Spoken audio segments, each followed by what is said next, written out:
నమస్కారం ఫోకస్ అనంత న్యూస్ కి స్వాగతం. హెడ్లైన్ చూద్దాం.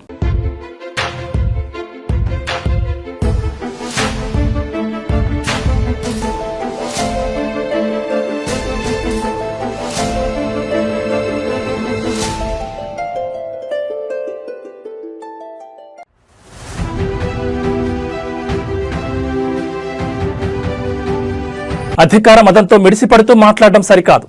అసెంబ్లీలో కేసీఆర్ పై రేవంత్ విమర్శలకు కేటీఆర్ కౌంటర్.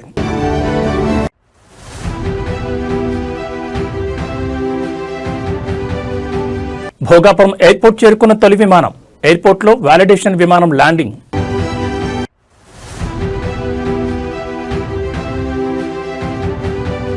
కాళేశ్వరంపై కక్షగట్టారు. పాలమూరుపై పగబట్టారు. తెలంగాణ భవన్లో బీఆర్ఎస్ కృష్ణా జలాలపై పవర్ పాయింట్ ప్రజెంటేషన్.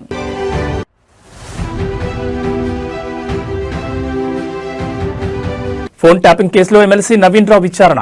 నిందితులతో సంబంధాలున్నాయన్న ఆరోపణలపై ప్రశ్నలు.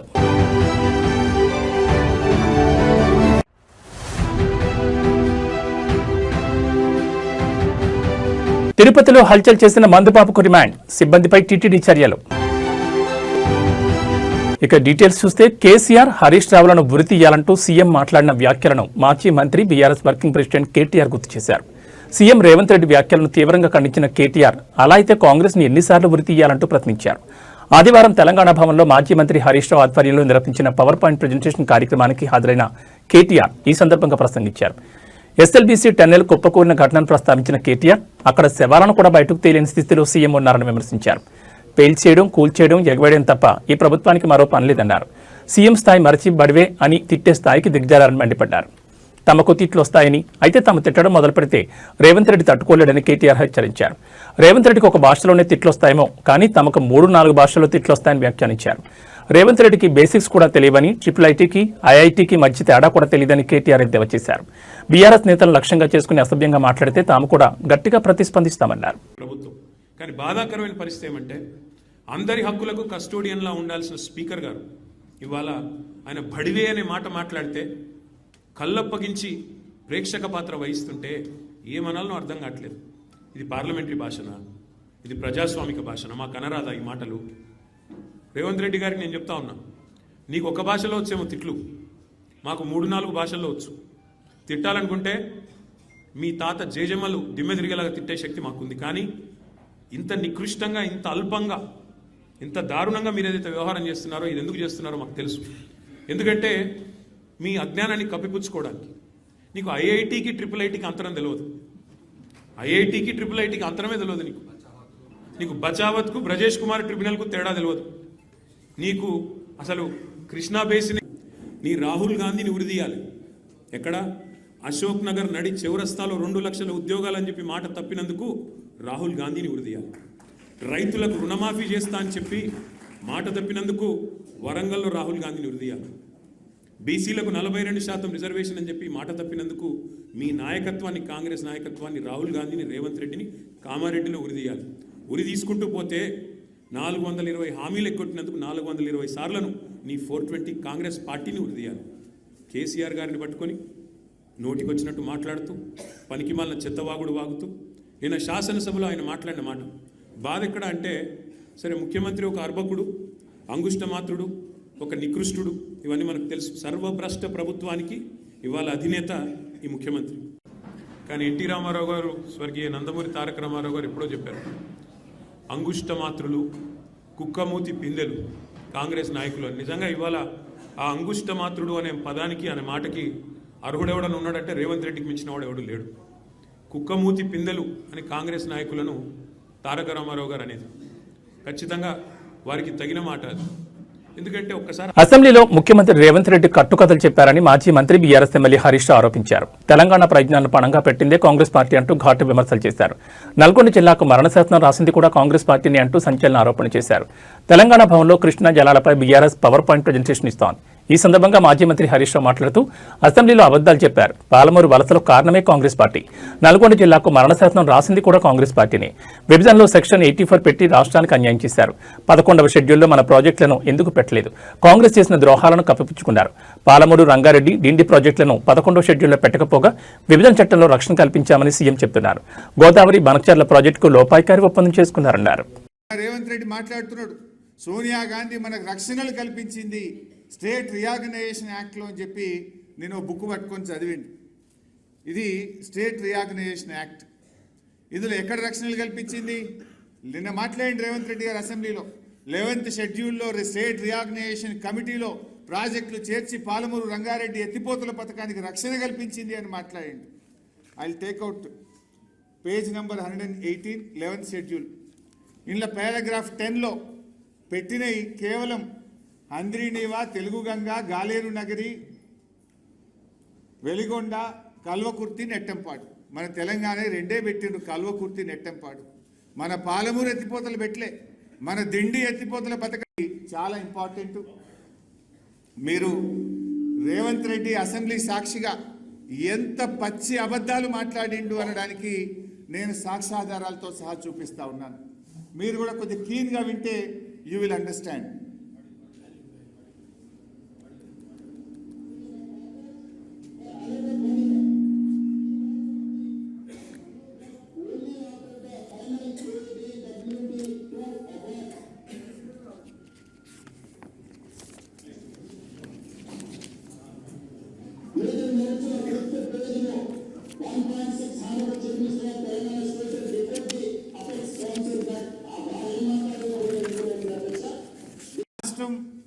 ఏర్పడక ముందు అంటే 1956కి ముందు, ఆంధ్రప్రదేశ్ రాష్ట్రం ఏర్పడక ముందు అప్పటికే కట్టిన నిజాం సాగర్ లాంటి, దిండి లాంటి అనేక మైనర్ ఇరిగేషన్ మరియు మీడియం ఇరిగేషన్ ప్రాజెక్టులు కింద తెలంగాణకున్న ఆయకట్టు 3000 ఎకరాలు. అంటే ఆంధ్రప్రదేశ్ రాష్ట్రం ఏర్పడక ముందే మన ప్రాంతంలో మైనర్ మీడియం ఇరిగేషన్ కింద కాకతీయ రెడ్డి రాజులు కానీ, నిజాం నవాబు కానీ వేరియస్ ప్రోగ్రామ్స్లో మనకు వచ్చిన ఆయకట్టు 16,03,000 ఎకరాలు. సరే, ఉమ్మడి ఆంధ్రప్రదేశ్లో 1956 నుంచి 2004 వరకు మనకు వచ్చిన ఆయకట్టు 36 లక్షల ఎకరాలు. 60 ఏళ్లలో వచ్చింది 36 లక్షలు. 2004 నుంచి 2014 కాంగ్రెస్ ప్రభుత్వమే అధికారంలో ఉంది. ఆ 10 ఏళ్లలో వచ్చింది ఎంత అంటే 5,71,000 కొత్త ఆయకట్టు, స్టెబిలైజేషన్ 93,000, అంటే 6,64,000 ఎకరాలకు వచ్చింది. 56 నుంచి 2014 వరకు 60 ఏళ్లలో వచ్చింది 42 లక్షల ఎకరాల ఆయకట్టు. 60 ఏళ్ళు 42 లక్షల ఎకరాల ఆయకట్టు. నౌ బీఆర్ఎస్ 2014 నుంచి 2023 మనం ఉన్నది 9.5. తెలంగాణలో సంచలనం సృష్టించిన ఫోన్ ట్యాపింగ్ కేసు దర్యాప్తు కీలక దశకు చేరుకుంది. ఈ కేసులో భాగంగా బీఆర్ఎస్ ఎమ్మెల్సీ కె నవీన్ రావును ప్రత్యేక దర్యాప్తు బృందం విచారించింది. ఆదివారం జూబ్లీహిల్స్ పోలీస్ స్టేషన్లో ఆయన సిట్ అధికారుల ముందు హాజరై వాంగ్మూలం నమోదు చేశారు. ఈ కేసులో నిందితులుగా ఉన్న ప్రణీత్ రావు, శ్రవణ్ కుమార్లతో నవీన్ రావుకు సంబంధాలున్నాయన్న ఆరోపణల నేపథ్యంలో సిట్ ఆయనకు నోటీసులు జారీ చేసింది. అయితే ఈ ఆరోపణలను నవీన్ రావు తీవ్రంగా ఖండించారు. తన ప్రతిష్టకు భంగం కలిగించేందుకే రాజకీయంగా ఇలాంటి ప్రచారం చేస్తున్నారని ఆయన అన్నారు. నిందితులతో తాను ఫోన్లో గానీ నేరుగా గానీ ఎప్పుడూ మాట్లాడలేదని, తనపై వచ్చిన ఆరోపణలు అవాస్తవమని నిరూపించుకోవడానికి సిద్ధంగా ఉన్నారని స్పష్టం చేశారు. బీఆర్ఎస్ అధినేత మాజీ ముఖ్యమంత్రి కేసీఆర్, వర్కింగ్ ప్రెసిడెంట్ కేటీఆర్లను కూడా సిట్ విచారణకు పిలిచే అవకాశం ఉందన్న వార్తల నేపథ్యంలో నవీన్ రావు విచారణ ప్రాధాన్యత సంతరించుకుంది. దీంతో ఈ కేసులో తదుపరి పరిణామాలు ఎలా ఉంటాయని దానిపై ఉత్కంఠ నెలకొంది. గత బీఆర్ఎస్ ప్రభుత్వ హయాంలో రాజకీయ ప్రత్యర్థులు, వ్యాపారులు, జర్నలిస్టులతో పాటు కొందరు న్యాయమూర్తుల ఫోన్లను కూడా అక్రమంగా ట్యాప్ చేశారని ఈ కేసులో ప్రధాన ఆరోపణలున్నాయి. గత నెలలో ఈ కేసులో ప్రధాన నిందితులైన ఎస్ఐబీ మాజీ చీఫ్ టి ప్రభాకర్ రావును సిట్ సుదీర్ఘంగా విచారించింది. ప్రభాకర్ రావు కస్టడీ విచారణపై సిట్ జనవరి 16న సుప్రీంకోర్టుకు నివేదిక సమర్పించనుంది. ఈ కేసులో ఇప్పటికే సిట్ అధికారులు మాజీ డీజీపీ మహేందర్ రెడ్డి, మాజీ సీఎస్ సోమేష్ కుమార్ సహా పలువురు కీలక అధికారుల వాంగ్మూలాలను నమోదు చేశారు.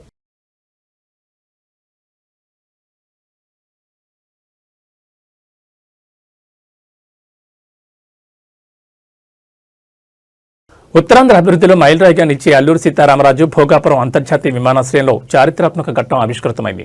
నూతనంగా నిర్మితమైన భోగాపురం విమానాశ్రయంలో తొలి విమానం విజయవంతంగా ల్యాండ్ అయింది. ఢిల్లీ నుంచి బయలుదేరిన ఎయిర్ ఇండియా వ్యాలిడేషన్ విమానం ఇవాళ ఉదయం రన్వేపై సురక్షితంగా దిగింది. విమానాశ్రయ సాంకేతిక సామర్థ్యం, రన్వే నాణ్యత, ఎయిర్ ట్రాఫిక్ కంట్రోల్ పనితీరును పరీక్షించడానికి ఈ వ్యాలిడేషన్ ఫ్లైట్ను నిర్వహించారు. ఈ చారిత్రక క్షణంలో కేంద్ర పౌర విమానయాన శాఖ మంత్రి Rammohan Naidu, Vizianagaram MP Kalisetti Appalanaidu, ATC chairman ఈ విమానంలో ప్రయాణించి భోగాపురం చేరుకున్నారు. ఈ విమానాశ్రయాన్ని అత్యంత ఆధునిక సాంకేతిక పరిజ్ఞానంతో నిర్మిస్తున్నారు. గతంలో విశాఖను వణికించిన హుదూద్ తుఫాన్ సమయంలో గాలులు గంటకు 250 కిలోమీటర్ల వేగంతో వీచాయి. దీన్ని దృష్టిలో ఉంచుకుని భోగాపురం విమానాశ్రయ టెర్మినల్, ఇతర భవనాలను గంటకు 280 కిలోమీటర్ల వేగంతో వీచే ప్రచండ గాలులను కూడా తట్టుకునేలా అత్యంత పటిష్టంగా నిర్మించినట్లు జీఎంఆర్ సంస్థ తెలిపింది.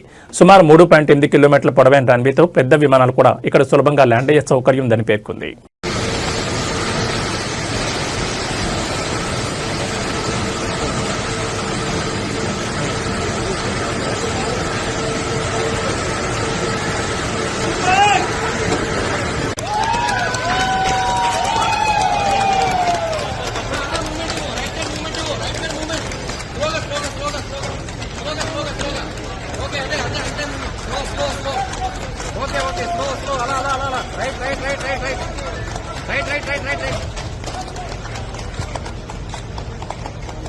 ఓకే అక్కడికి వెళ్ళి బ్యాక్ వస్తుంది.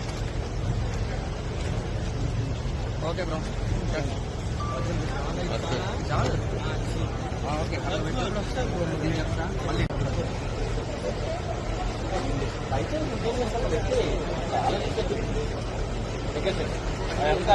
తెల్లి నేను చేస్తాను ఈ పక్కన 2 గంటలకి వెళ్ళి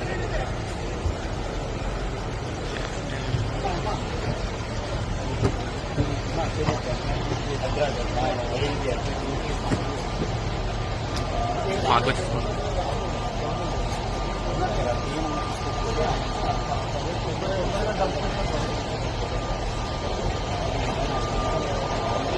రాష్ట్ర వ్యాప్తంగా సంచలనం సృష్టించిన డ్రైవర్ రాయుడు హత్య కేసులో మరో ట్విస్ట్ చోటు చేసుకుంది. శ్రీకాళహస్తి జనసేన పార్టీ మాజీ ఇన్ఛార్జ్ వినుత కోట భరత చంద్రబాబు విడుదల చేసిన తాజా వీడియో డ్రైవర్ రాయుడు హత్య కేసులో కొత్త ప్రకంపనలు సృష్టిస్తోంది.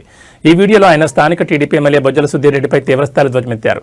చెన్నై పోలీసులు రిమాండ్ రిపోర్టును అధికారికంగా బయటపెట్టక ముందే ఎమ్మెల్యేకు ఆ వివరాలు ఎలా తెలిసాయని ఆయన ప్రశ్నించారు. తమను అరెస్ట్ చేసే ముందు శ్రీకాళహస్తి సీఐ గోపి తమిళనాడు పోలీసులను ఎందుకు కలిశారో సమాధానం చెప్పాలని డిమాండ్ చేశారు. ఎఫ్ఐఆర్లో పేర్లు చేర్చకముందే అసలు అది హత్యో లేదా ఆత్మహత్య తేలకముందే తమపై నిందారోపణలు చేయడం వెనుక ఎమ్మెల్యే రాజకీయ కుట్ర ఉందని చంద్రబాబు ఆరోపించారు. ఎమ్మెల్యే బొజ్జల సుధీర్ రెడ్డి తన రాజకీయ ప్రత్యర్థుల ఎదుగుదలను సహించలేకపోతున్నారని విమర్శలు గుప్పించారు. చెన్నై కేంద్రంగా ఉన్న తన వ్యాపార పలుకుబడిని ఉపయోగించి తమపై కక్ష సాధింపు చర్యలకు పాల్పడుతున్నారని చంద్రబాబు మండిపడ్డారు. హత్య జరిగినట్లు చెప్తున్న సమయంలో తాము చెన్నైలోని అపోలో ఆసుపత్రిలో సొంత మామగారి చికిత్స నిమిత్తం ఉన్నామని స్పష్టం చేశారు. అందుకు సంబంధించి ఆసుపత్రి పార్కింగ్ ఏరియాలోని సీసీ కెమెరా దృశ్యాల నిదర్శనమని పేర్కొన్నారు. తాము రిమాండ్కి వెళ్లకముందే ఎమ్మెల్యే మీడియా సమావేశం ఏర్పాటు చేసి మాట్లాడడం, డ్రైవర్ రాయుడు తన తమ్ముడు వంటివాడని చెప్పడం అంతా ముందస్తు ప్రణాళికలో భాగమేనని ఆయన విమర్శించారు. One town CI Gopi Chennai 7 వేల్స్ పోలీస్ స్టేషన్కి వచ్చి మరి అక్కడ ఏమేం మంతనాలు చేసి మా పేర్లు ఎఫ్ఐఆర్లో యాడ్ చేయకముందే, మేము రిమాండ్కి వెళ్ళక ముందే చెన్నై పోలీస్ కమిషనర్ రాత్రి 10 గంటలకు ప్రెస్ మీట్ పెడితే శ్రీకాళహస్తి ఎమ్మెల్యే బొజ్జల సుధీర్ రెడ్డి మధ్యాహ్నం 1 గంటకే ప్రెస్ మీట్ పెట్టి మా రిమాండ్ రిపోర్టు బయటకు వచ్చింది మేము రిమాండ్కి వెళ్ళిన మరుసటి రోజు.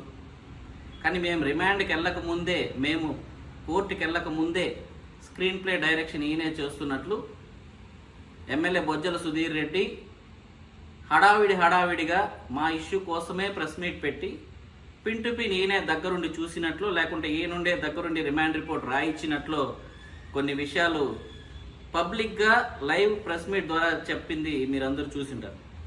మీరు ఒకసారి అర్థం చేసుకోండి. మా పేర్లు ఎఫ్ఐఆర్లో యాడ్ చేయకముందు, మేము కోర్టుకు కూడా వెళ్ళకముందు కేసు ఇన్వెస్టిగేషన్ చేస్తూ ఉండగా చెన్నై పోలీస్ కమిషనరే రాత్రి 10 గంటలకు ప్రెస్ మీట్ పెడితే, అది కూడా ఆయన క్లారిటీగా చెప్పలేని పరిస్థితిలో ఉంటే అక్కడ కొంతమంది విలేకరులు అది ఆత్మహత్యనా హత్యనా అని అడిగితే మేము ఎలాగైనా క్రియేట్ చేసుకుంటామని ఆయన చెప్పిన వీడియోలన్నీ మీరు చూసింటారు. ఇక్కడ శ్రీకాళహస్తి ఎమ్మెల్యే ప్రెస్ మీట్ పెట్టి మరి ఇటు వెళ్ళారు అటు చేశారు ఇట్లా చేశారని ఈయన చెప్పాడంటే, ఈయన అక్కడ పోలీసులకి స్క్రిప్ట్ ఇచ్చాడా? ఈయన ఇక్కడ నుంచి సిఐని పంపించి అక్కడ ఏమేం డ్రామాలు ప్లే చేశాడు, ఏమేం విషయాలు ప్లే చేశాడు అన్ని విషయాలు మాకు తెలుసు. అది మేము సందర్భం వచ్చినప్పుడు మేడ్చల్ మల్కాజ్గిరి జిల్లాలో రహస్యంగా మూగజీవాల నుంచి రక్తం సేకరిస్తున్న ముఠాగుట్టు రట్టయింది. నాగారం సత్యనారాయణ కాలనీలో పోలీసులు సంయుక్తంగా నిర్వహించిన ఆపరేషన్లో ఈ అక్రమ దందాన్ని బయటపెట్టారు. మేకలు గొర్రెల నుంచి అనధికారికంగా రక్తం సేకరించి ఇతర రాష్ట్రాలు తరలిస్తున్న ముఠాను పట్టుకుని 2 అరెస్ట్ చేశారు. అరెస్ట్ అయిన వారిలో ఓ మటన్ షాప్ యజమాని, నకిలీ వెటర్నరీ డాక్టర్ ఉన్నట్లు పోలీసులు తెలిపారు. పోలీసుల తనిఖీల్లో మొత్తం 180 రక్తం ప్యాకెట్లను స్వాధీనం చేసుకున్నారు. సేకరించిన ఈ రక్తం ప్లేట్లెట్లను కొన్ని వ్యాధుల చికిత్సకు ఉపయోగిస్తామని చెప్తూ అక్రమంగా విక్రయిస్తున్నట్లు ప్రాథమిక దర్యాప్తులో వెల్లడైంది. అయితే సరైన వైద్య పర్యవేక్షణ లేకుండా అడ్డగోలుగా మేకలు గొర్రెల నుంచి రక్తం తీసుకోవడం వల్ల అవి 1 లేదా 2 రోజుల్లోనే మృతి చెందుతున్నాయని పోలీసులు తెలిపారు. మూగజీవాలపై ఎలాంటి క్రూరమైన చర్యలు పూర్తిగా చట్టవిరుద్ధమని, జంతు సంక్షేమ చట్టాల ప్రకారం కఠిన చర్యలు తీసుకుంటామని పోలీసులు స్పష్టం చేశారు. ఈ దందాకు సంబంధించి మరెవరైనా ఉన్నారా అన్న కోణంలో దర్యాప్తు కొనసాగుతోందని, అక్రమ రక్త సేకరణపై ప్రత్యేక నిఘా పెట్టినట్లు అధికారులు వెల్లడించారు.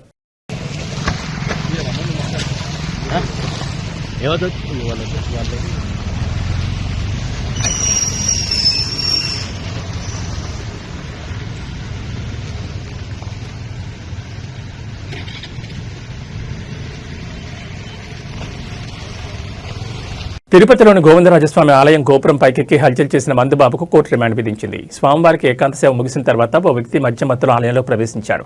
విజిలెన్స్ సిబ్బంది అతన్ని గుర్తించేలోగానే మహద్వారం లోపల ఉన్న ఆలయ గోపురం ఎక్కి కలశాలను లాగేందుకు యత్నించారు. వెంటనే పోలీసులు, ఫైర్ సిబ్బంది గోపురం ఎక్కి అతన్ని కిందకు దించారు. తనకు మందిస్తేనే కిందకు వస్తానని, లేదంటే రానని చెప్పడంతో వారు అవాక్కయ్యారు. ఈ ఘటనతో ఆలయంలో భద్రతా వైఫల్యం బయటపడింది.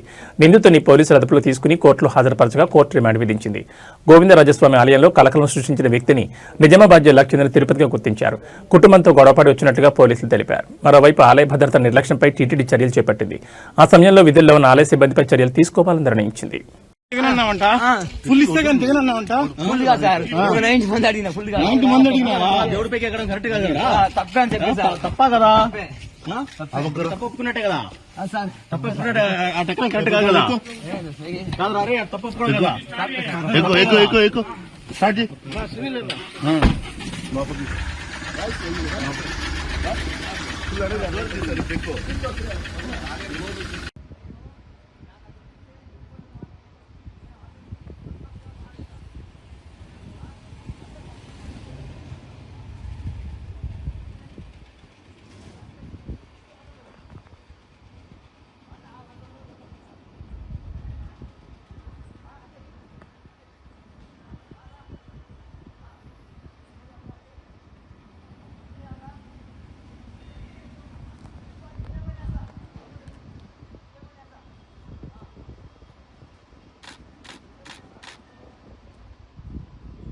ప్రముఖ యూట్యూబర్ నా అన్వేషణపై ఇండియాలో ఇప్పటికే 3 కేసులు నమోదైన సంగతి తెలిసిందే. కాగా తాజాగా ఆస్ట్రేలియాలోనూ అతడిపై ఫిర్యాదు చేశారు. భారతీయ సంప్రదాయాలను, హిందూ దేవతలను కించపరిచేలా అన్వేష్ వ్యాఖ్యానించడంపై ఆస్ట్రేలియాలోని ఎన్ఆర్ఐలు తీవ్ర అభ్యంతరం వ్యక్తం చేశారు. ఇకపై ఆస్ట్రేలియా రాకుండా అతడి వీసా రద్దు చేయాలని ఇమిగ్రేషన్ అధికారులను కోరారు. ఇదిలా ఉంటే నా అన్వేషణ్ యూట్యూబర్కు ఎంతో మంది అభిమానులు ఉన్న సంగతి తెలిసిందే. తెలుగులో అన్వేష్ వీడియోలకు మిలియన్స్ కొద్ది వ్యూస్ వస్తుంటాయి. ప్రస్తుతం తెలుగు టాప్ యూట్యూబర్గా అన్వేష్ ఉన్నాడు. అయితే ఇటీవల హిందూ దేవుళ్లపై వివాదాస్పద వ్యాఖ్యలు చేయడంతో అన్వేష్ ఫాలోవర్ల సంఖ్య భారీగా తగ్గిపోయింది. నెట్జన్లు అతడిపై తీవ్ర ఆగ్రహం వ్యక్తం చేస్తున్నారు. అయితే అన్వేష్ మాత్రం తాను ఏ తప్పు చేయలేదని, దేవుళ్లపై చేసిన వ్యాఖ్యలకు క్షమాపణలు చెప్పానని అంటున్నారు. కానీ స్త్రీల దుస్తులపై శివాజీ గరికపాటు చేసిన వ్యాఖ్యలను ఇప్పటికీ ఖండిస్తూనే ఉన్నారని చెప్తున్నారు. అంతేకాకుండా ఇప్పటి నుంచి బూతులు మాట్లాడనని ట్రావెల్ వీడియోలు ఆపేసి ఈ ఏడాది మొత్తం సామాజిక మార్పు కోసమే వీడియోలు చేస్తానని చెప్తున్నాడు.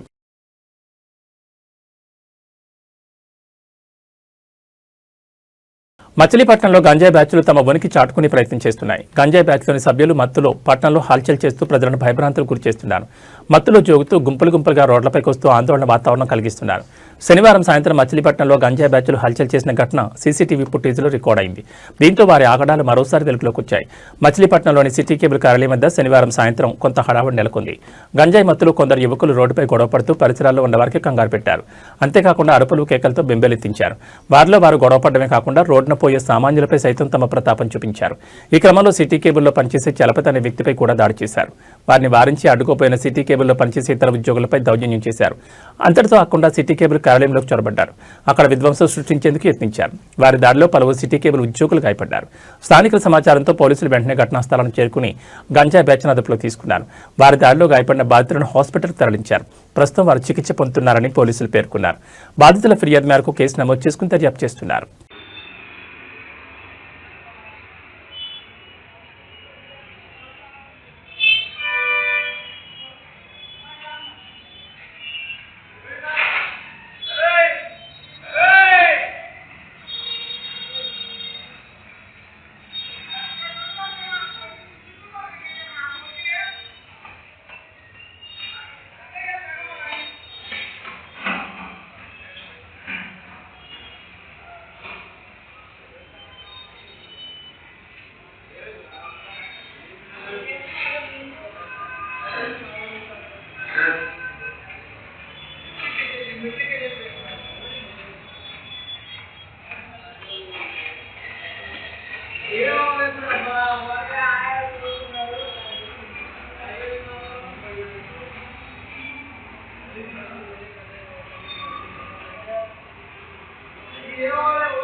కేరళలోని త్రిశూర్ రైల్వే స్టేషన్ పార్కింగ్లో భారీ అగ్ని ప్రమాదం చోటు చేసుకుంది. ఈ ఘటనలో వందలాది బైకులు దగ్ధమయ్యాయి.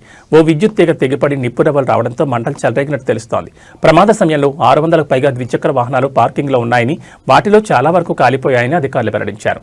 3 అగ్నిమాపక శకటాలతో మంటలను అదుపులోకి తీసుకొచ్చారు. ఈ ఘటనపై కేంద్ర మంత్రి సురేష్ గోపి ఆరా తీశారు.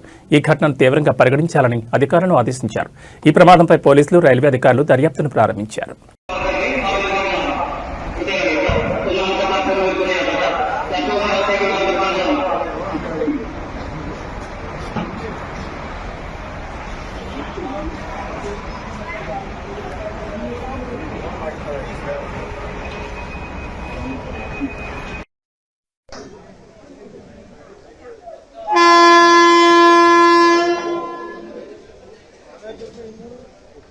ఇవి ఈ బులెటిన్ విశేషాలు. మరో బులెటిన్లో మళ్ళీ కలుసుకుందాం. నమస్కారం.